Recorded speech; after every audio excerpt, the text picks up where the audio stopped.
ওয়ালাইকুম আসসালাম রহমতুল্লাহ বারাকাতুহ।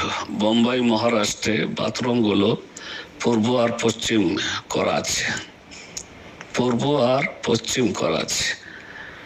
আর আশা করি কেবলা পূর্ব পশ্চিমেই হয়তো, নাকি পশ্চিম দিকেই কেবলা আশা করছি। সাধারণত আমাদের এটাই হয় আর কি।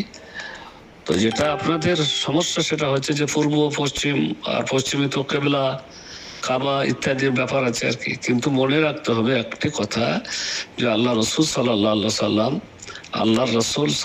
আলাইহি সাল্লাম পূর্ব ও পশ্চিম দিকে মুখ করে ও পিছন করে পায়খানা পেশাব করতে নিষেধ করেছেন।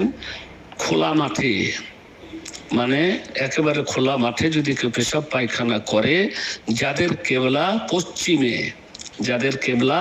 পশ্চিমে তাদের ক্ষেত্রে বলা হয়েছে যে তারা যেন পূর্ব আর পশ্চিম দিকে মুখ করে পেশাব পায়খানা না করে, যাদের কেবলা পশ্চিমে।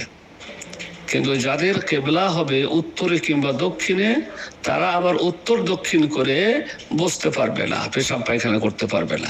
এটা কোথায়? এটা হচ্ছে খোলা মাঠে। আর যেখান থেকে আপনি বলছেন সেখানে আশা করছি কেবলা পশ্চিমে, তাই আপনার অসুবিধা হচ্ছে। কিন্তু না, সমস্যা নাই, কারণ ওটা বাথরুম, মানে বদ্ধ ঘর, ঘেরা বেড়া। অতএব ঘেরা বেড়াতে কোনো নিষেধ নেই।